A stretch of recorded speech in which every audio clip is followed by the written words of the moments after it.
तो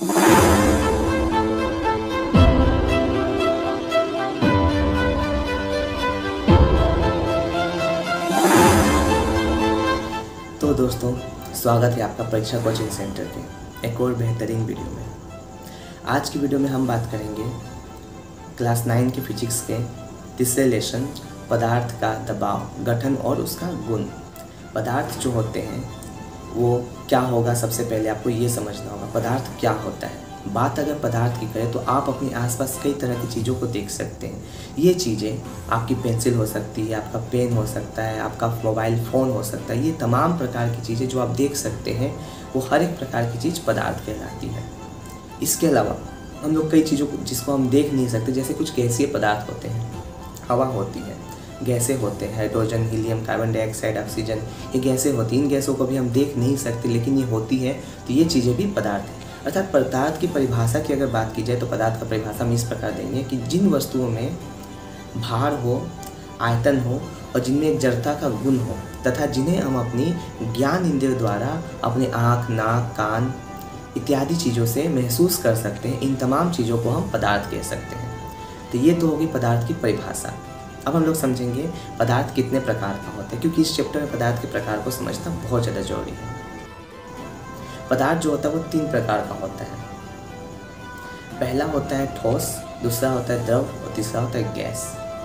ठोस अर्थात वे पदार्थ जिनका आयतन और आकार दोनों ही निश्चित हो, दोनों ही एक लिमिटेड मात्रा में हो, इसको हम पदार्थ कहें।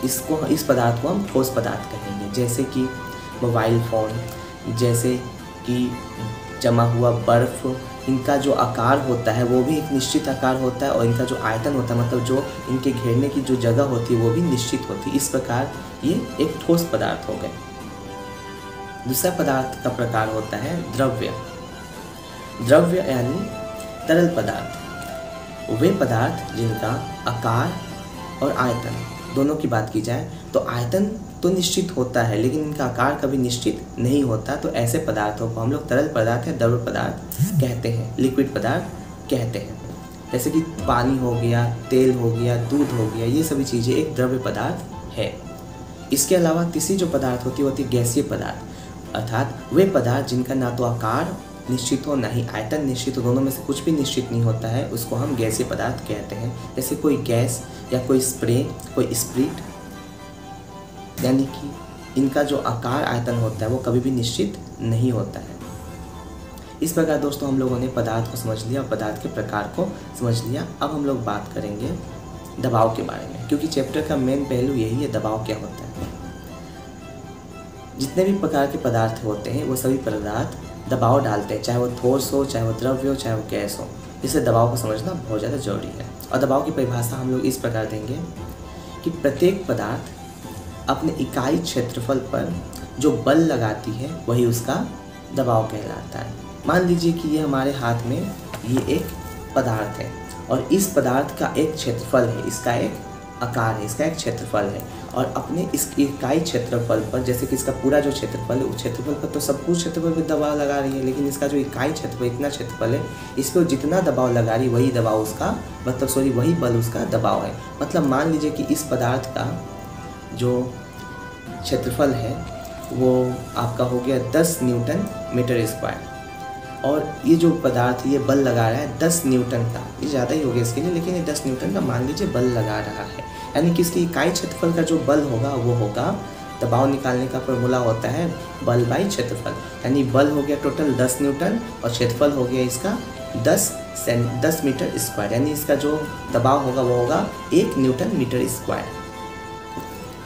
आशा करते हैं कि आप लोगों ने इस चीज़ को, इस टॉपिक को अच्छे से समझ लिया। इसको समझने के लिए एक और उदाहरण हम लोग देख सकते हैं। इसको हम इस प्रकार समझ सकते हैं, दबाव को समझने के एक उदाहरण हम लोग यहाँ पे इस प्रकार समझ सकते हैं। आपने तो कहीं ना कहीं एक ट्रैक्टर का चक्का और एक साइकिल का चक्का तो देखा ही होगा। आपने देखा होगा कि दोनों का आकार में कितना बड़ा अंतर होता है। और अगर आप कभी कीचड़ भरे रास्ते से अपने साइकिल को लेके चलाए होंगे तो आपने देखा होगा कि आपकी साइकिल कितनी आसानी से, चक्का आपका साइकिल का जो होता है वो कीचड़ में धंस जाता है। लेकिन उसी के स्थान पर अगर आप एक ट्रैक्टर का चक्के को या ट्रैक्टर को वहाँ से उस कीचड़ से चलाइएगा तो ट्रैक्टर जो है वो नीचे नहीं धंसेगा। इसका कारण ये है कि जो दबाव होता है वो किसी भी वस्तु के क्षेत्रफल पर निर्भर करता है। अगर क्षेत्रफल ज़्यादा हो जाता है तो दबाव प्रत्येक इकाई क्षेत्रफल पे जो दबाव का प्रसार होता है वो कम हो जाता है, और क्षेत्रफल जब कम हो जाता है, वस्तु का क्षेत्रफल कम हो जाता है तो दबाव जो है वो बढ़ जाता है। क्योंकि हम अगर इस वस्तु को अगर ऐसे रखते हैं तो ऐसे रखने पर जहाँ पे भी इसको रखेंगे इसका इकाई क्षेत्रफल देखिए कितना बड़ा है, तो इसका दबाव जो होगा वो हर एक इकाई क्षेत्रफल पे इसके भार के अनुपात में ही होगा, तो इसका दबाव क्या हो जाएगा, कम हो जाएगा। वहीं इस वस्तु को अगर इस प्रकार रखा जाए, इस खड़े अवस्था में रखा जाए, तो इकाई क्षेत्रफल भी सभी संपूर्ण वस्तु का भर इतने वस्तु पर इतनी लंबाई पे पड़ेगा, यानी कि एक इकाई क्षेत्रफल पर इसका दबाव क्या हो जाएगा, ज़्यादा हो जाएगा। इसका अर्थ ये हुआ कि जो दबाव होता है वो क्षेत्रफल के साथ बढ़ता है या घटता है। अगर क्षेत्रफल बढ़ेगा तो दबाव जो है वो घट जाता है, और क्षेत्रफल घटता है तो दबाव बढ़ जाता है, यानी इसका संबंध क्या हुआ, क्षेत्रफल के साथ एक विलोम संबंध हुआ। तो आशा करते हैं कि आपने दबाव को अच्छे से समझा, आपने इस वीडियो से कुछ नया जाना। तो अब हम लोग समझ लेते हैं कि दबाव की इकाई क्या होती है। दबाव को तो आपने अच्छे से समझ ही लिया। दबाव का परिभाषा से हम लोगों ने दबाव के एक सूत्र को समझा, बल बाई क्षेत्रफल। दबाव इज इक्वल टू बल बाई क्षेत्रफल, मतलब कितना बल कितने क्षेत्रफल में पड़ता है। इसी बल और क्षेत्रफल से हम लोग दबाव की इकाई को जान सकते हैं। अगर मान लीजिए कि जो वस्तु है वो उसका जो बल है वस्तु के ऊपर वो डाइन में लिया जाए, बल की इकाई तो डाइन होती है सीजीस पद्धति में, न्यूटन होती है एसआई पद्धति में, और क्षेत्रफल की इकाई होती है सेंटीमीटर स्क्वायर और मीटर स्क्वायर।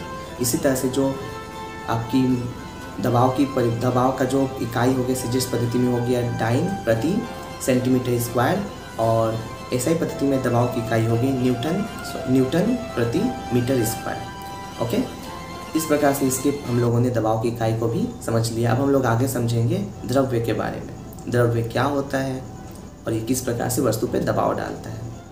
तो दोस्तों अभी कुछ देर पहले हम लोगों ने समझा था कि जो तरल पदार्थ होता है वो दो तरल पदार्थ जो होता है वो पदार्थ होता है, उस पदार्थ को कहते हैं जिसका आकार तो अनिश्चित होता है लेकिन आयतन निश्चित होता है।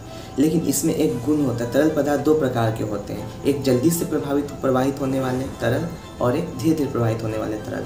वे तरल जिनका प्रवाह तेजी से होता है जैसे दूध या पानी, इन पदार्थों को हम लोग तरल पदार्थ कह सकते हैं। और कुछ पदार्थ जिनका प्रवाह तेजी से नहीं होता, इनका प्रभाव काफ़ी धीमे गति से होता है, जैसे कि आपका शहद हो गया या कोई चिपचिपा पदार्थ हो गया। तो ऐसे पदार्थों को हम लोग चिपचिपा तरल पदार्थ कहते हैं। यानी तरल पदार्थ दो प्रकार का, एक नॉर्मल तरल पदार्थ और दूसरा चिपचिपा तरल पदार्थ। अब जब बात प्रवाहित होने की हो रही है, प्रवाहित होने पे इसके दो प्रकार बन गए, तो बात प्रवाहिता को भी समझना होगा। प्रवाहिता क्या होता है? प्रवाहिता किसी तरल पदार्थ का वह गुण होता है जिसके द्वारा वो अपने बल के अनुरूप किसी दूसरी जगह पे वह प्रवाहित होती है, एक जगह से दूसरी जगह अपने दबाव के अनुसार वो गति करती। इसी को हम प्रवाहिता का गुण कहते हैं किसी तरल पदार्थ का। इसके बाद हम लोगों को समझना है द्रवघात। द्रवघात क्या होता है? तो प्रत्येक जो तरल पदार्थ होता है वह ठोस पदार्थ की तरह दबाव नहीं डालता। ठोस पदार्थ का क्या था कि वह संपूर्ण हिस्से पे दबाव डालता था, एक पदार्थ अपने संपूर्ण हिस्से पे दबाव डालता था। लेकिन जो तरल पदार्थ की अगर बात की जाए तो तरल पदार्थ अपने दबाव को लंबवत स्थिति में ऊपर से नीचे की ओर डालता है, इसलिए इसे हम लोग द्रवघात कहते हैं। तो बात अगर द्रव के दबाव की जाए तो हम लोग इसकी परिभाषा को कहेंगे कि प्रत्येक द्रव्य पदार्थ अपने लंबाई के अनुरूप दबाव डालता है, इसी को उसका द्रवघात कहा जाता है। द्रव का दबाव किसी वस्तु के ऊपर लंबवत स्थिति में पड़ती है तो ये एक दैशिक राशि होती है, क्योंकि इससे एक दिशा का पता चलता है। ये एक किसी सेंट्रल स्थिति पर किसी निश्चित दिशा में दबाव डालती है। और द्रवघात का फॉर्मूला होता है दबाव गुने क्षेत्रफल। इस प्रकार से हम लोगों ने द्रवघात की परिभाषा को भी समझ लिया है। अब हम लोग समझेंगे अपने अगले टॉपिक के बारे में। हमारा जो अगला टॉपिक है वो है उपद्रवघात, यानी कि प्रत्येक द्रव्य पदार्थ जो लंबवत रूप से दबाव डालती है वो वस्तु को अपने अंदर डालने के बाद वस्तु को ऊपर की तरफ उठाने का भी काम करती है। यानी कि आप कभी भी महसूस कीजिए, किसी वस्तु को जब पानी में डालते हैं तो उसका भार अचानक से कम हो जाता है, या किसी एक हल्के पदार्थ को जब पानी में डालते हैं हम लोग तो वो ऊपर आने की कोशिश करता है। यानी द्रव के अंदर एक ऐसा बल होता है जो किसी वस्तु को ऊपर की तरफ उठाने का प्रयास करती है। इसी बल को हम लोग ऊर्ध्वघात बल या ऊर्ध्वघात बल कहा जाता है। तो दोस्तों इस तरह से हम लोग का वीडियो काफ़ी आगे बढ़ चुका, हम लोगों ने बहुत कुछ चीज़ों को समझ लिया है। अब हमारा एक और पॉइंट है इस वीडियो के आज का, कि जल का दबाव जो होता है वो सर्वमुखी होता है। जल का दबाव सर्वमुखी होता है, इसका अर्थ क्या हो? कभी कभी परीक्षाओं में पूछा जाता है इस बात का क्या तात्पर्य हुआ कि जल का दबाव सर्वमुखी होता है। आपने कभी भी महसूस किया होगा, आपने जब एक बूंद पानी को नीचे डाला होगा तो देखा होगा एक गोल आकृति ले लेता है। इसका अर्थ क्या हुआ कि अगर आप किसी भी पानी के बूंद को देखिएगा ध्यान से, उसका जो स्वतंत्र सिरा होता है वो स्वतंत्र सिरा एक ऊपर उठी हुई आकृति का रूप ले लेता है। इससे ये पता चलता है कि द्रव्य जो होता है वो अपने संपूर्ण स्थान पे दबाव डालता है। एक द्रव्य में ही ऐसा गुण होता है कि अगर कोई उसका स्वतंत्र सिरा किसी भी पात्र में उसको रखिएगा तो सिर्फ वो नीचे की तरफ दबाव नहीं डालता, बल्कि पात्र के संपूर्ण साइड में अपने पार्श्व तल पे भी दबाव डालता, अपनी तली पे भी दबाव डालता, अपने ऊपरी भाग में भी दबाव डालता है। ये द्रव्य का एक खास गुण होता है। इसी बात को कहा जाता है कि द्रव्य में जो दबाव होता है वो सर्वमुखी होता है। इस तरह से हम लोगों ने आज के इस वीडियो में ठोस के दबाव को भी समझ लिया, द्रव के भी दबाव को समझ लिया। अब हमें समझना है गैस। जैसा कि आप सभी को पता है कि हर एक पदार्थ में दबाव होता है और गैस भी एक पदार्थ है, यानी गैसीय पदार्थ में भी दबाव होगा, जाहिर सी बात है। इस बात का प्रमाण तब चला जब टोरिसेली नामक विद्वान ने बैरोमीटर नामक यंत्र बनाकर हम इस बात का पता लगाया कि हवा जो है उसके ऊपर दबाव होता है। तो आपको बस इतना बात को समझना है कि बैरोमीटर दबाव मापने की, हवाई दबाव मापने की इकाई होती है, जिसको टोरिसेली ने खोजा था।